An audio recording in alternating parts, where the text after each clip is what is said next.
दोस्तों, आपने त्याग और बलिदान के किस्से कहानियां बहुत सुनी होंगी, लेकिन उन किस्से कहानियों में बुद्ध के पुत्र राहुल की कहानी कहीं आगे है। राहुल की कहानी त्याग और बलिदान की कहानी। ये कहानी तब शुरू होती है जब बुद्ध के पिता उनके इच्छा के विपरीत जाकर उनका विवाह कर देते हैं। उस समय महात्मा बुद्ध महज 16 वर्षीय सिद्धार्थ हुआ करते थे। सिद्धार्थ गौतम ने विवाह से पहले ही मन बना लिया था कि वह सांसारिक सुखों का परित्याग कर सन्यासी जीवन यापन करेंगे। ऐसे में विवाह होना और फिर पुत्र राहुल का जन्म होना सिद्धार्थ गौतम के लिए किसी बाधा विपत्ति से कम नहीं था। तो चलिए जानते हैं कि आखिर महात्मा बुद्ध अपने ही पुत्र को बाधा, विपत्ति और दुख से परिभाषित क्यों किया। जब सिद्धार्थ गौतम 16 वर्ष के थे, तभी उनके पिता सुदोधन ने उनका विवाह यशोधरा से करा दिया। हालांकि सिद्धार्थ गौतम सन्यासी जीवन का पालन करना चाहते थे, लेकिन दाम्पत्य जीवन में बंधने के बाद वह ऐसा नहीं कर पाए। विवाह के बाद उन्हें एक पुत्र रत्न की प्राप्ति हुई। पुत्र होने की खुशखबरी जब दाई मां ने सिद्धार्थ गौतम को सुनाया, तो उन्होंने अपने माथे पर हाथ रखते हुए कहा, राहुल है। हालांकि राहुल के जन्म से पहले सिद्धार्थ ज्ञान प्राप्ति के मार्ग पर जाना चाहते थे। ऐसे में राहुल का जन्म होना किसी अवरोध से कम नहीं था। बताया जाता है कि यदि सिद्धार्थ गौतम अपने पुत्र का चेहरा देख लेते तो वह मोह माया में जकड़ जाते और फिर आगे कभी नहीं बढ़ पाते। लिहाजा वह राहुल के जन्म की अगली रात घर से बाहर निकल गए। कहते हैं कि सत्य की खोज में बुद्ध इतने लालायित थे कि उन्होंने पिता धर्म का पालन करना कदापित उचित नहीं समझा। 6 वर्ष बाद सिद्धार्थ ज्ञान प्राप्त कर अपने परिवार से मिलने राजमहल पहुंचे। उनके आने की खबर जैसे ही यशोधरा को मिली, वह खुश होने की जगह क्रोध से भर उठी। उन्होंने बुद्ध को खरी खोटी सुनाते हुए कहा कि आपको हमारी बिल्कुल भी फिक्र नहीं है। आप हमें उस समय छोड़कर कैसे जा सकते हैं जिस समय हमें आपकी सबसे ज्यादा जरूरत थी। बुद्ध कुछ कह पाते, इससे पहले ही यशोधरा ने 6 साल के राहुल का हाथ खींचकर उनके सामने खड़ा कर दिया। साथ ही बुद्ध पर कटाक्ष करते हुए बोली, राहुल यही तुम्हारे पिता हैं। इस विरासत के स्वामी यही हैं। अपनी विरासत में जो मांगना है वह मांग लो। बुद्ध एक पल के लिए मानो निशब्द थे। उनके पास यशोधरा के किसी प्रश्न का जवाब नहीं था। दूसरी तरफ राहुल की नन्ही आंखें बुद्ध की खामोशी में कुछ ढूंढ रही थी। बुद्ध ज्यादा देर तक यह सब देख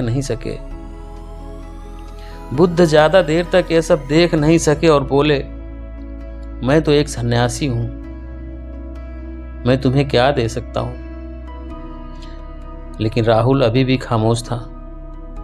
यह देखकर बुद्ध ने अपने शिष्य आनंद से अपना भिक्षा पात्र मंगवाते हुए राहुल से कहा, पुत्र, मेरे पास इसके अलावा तुम्हें देने के लिए कुछ भी नहीं है जो मैं तुम्हें दे सकूं। इस पर राहुल ने उन्हें नमन करते हुए कहा, आप मेरे पिता हैं। आप जो देना चाहें वह मेरे लिए संपत्ति है। फिर होना क्या था? आगे बुद्ध ने राहुल को त्याग और बलिदान का ज्ञान देते हुए सन्यास का वरदान दिया और वापस चले गए। यूं तो 6 साल की उम्र में राहुल ने अपने पिता से दान में सन्यासी जीवन का वरदान ले लिया था। साथ ही पिता बुद्ध के दिखाए गए मार्ग पर चलना शुरू कर दिया। उन तमाम सुख सुविधाओं से वंचित हो गया जो एक साधारण बालक को मिला करती थी। कुछ वर्ष बीतने के बाद जब राहुल 20 साल का हुआ तो उसने निश्चय किया कि वह अपने पिता से शिक्षा दीक्षा प्राप्त कर सदैव के लिए बौद्ध भिक्षु बन जाएगा। जबकि राहुल का व्यक्तित्व बुद्ध से बिल्कुल उलट था। वह बेहद ही चंचल और राजनीतिक कौशल से परिपूर्ण था। उसके अंदर अपने पिता जैसा दृढ़ निश्चय और चमत्कारी दृष्टिकोण व्यक्तित्व नहीं था।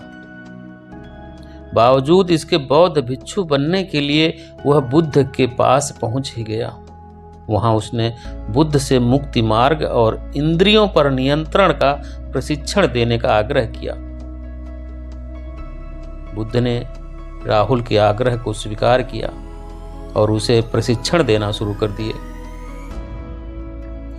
मुक्ति का मार्ग तलाशने निकला राहुल अब भगवान बुद्ध का शिष्य बन चुका था। मध्यम निकाय एक बौद्ध धर्म ग्रंथ है। इस निकाय में बुद्ध द्वारा राहुल को आध्यात्मिक दीक्षा का जिक्र किया गया है। इसके मुताबिक जब राहुल की दीक्षा शुरू हुई तब महात्मा बुद्ध राहुल को एक पेड़ के नीचे ले गए। वह पेड़ उसी बट के समान था जहां बुद्ध को ज्ञान की प्राप्ति हुई थी। आगे पिता के निर्देश पर राहुल अपनी दोनों आंखों को मूंद कर ज्ञान की प्राप्ति करने लगा। अब यह ध्यान में मग्न हो गया था। बुद्ध ने पूछा, राहुल, आंखों में चेतना अस्थाई है या अस्थाई? राहुल ने जवाब दिया, अस्थाई। बुद्ध ने फिर पूछा, राहुल, इंद्रियां और चेतना अस्थाई है या अस्थाई? राहुल ने पहले की तरह जवाब दिया, अस्थाई। तीसरा सवाल पूछते हुए बुद्ध ने राहुल से पूछा, जो अस्थाई है उसमें पीड़ा है या आनंद? राहुल ने जवाब दिया, इसमें प्रभु पीड़ा है। इसी प्रकार से बुद्ध ने एक और प्रश्न पूछा, क्या ऐसी अस्थाई पीड़ादायक वस्तु के बारे में यह सोचना सही है कि यह मेरा है, यह मैं हूं, यह मेरा स्व है, जबकि वह चीज परिवर्तनशील है? राहुल ने उत्तर दिया, नहीं प्रभु, ऐसी वस्तु हमारी नहीं हो सकती। आगे महात्मा बुद्ध ने राहुल को सत्य के ज्ञान से परिचित कराया। ज्ञान प्राप्ति के बाद वह अपने आप को बेहद हल्का महसूस कर रहा था। उसकी जागृत चेतना बढ़ चुकी थी। अब वह सांसारिक मोह माया के बंधनों से मुक्त था। पिता द्वारा दिए गए ज्ञान से वह अनंत प्रकार की लालसाओं से मुक्त था। उसके मन से चिंता और कष्टों के बादल छट चुके थे। आगे वह बौद्ध भिक्षु बनकर बौद्ध धर्म का प्रचार प्रसार करने में जुट गया। पूर्ण रूप से बौद्ध भिक्षु बनने के बाद राहुल की मुलाकात उसके कुछ पुराने दोस्तों से हुई। राहुल को भिक्षु के रूप में देखकर उसके दोस्तों ने कहा, तुम दो बड़े कारणों से बहुत सौभाग्यशाली हो। पहला यह कि तुम बुद्ध के पुत्र हो, और दूसरा इसलिए क्योंकि तुम्हें बुद्ध से शिक्षा प्राप्त करने का मौका मिला। हालांकि बताया जाता है कि राहुल के त्याग ने अपनी माता का जीवन पूरी तरह बदल कर रख दिया था। यशोधरा राहुल से प्रभावित होकर बौद्ध भिक्षुणी बन गई थी।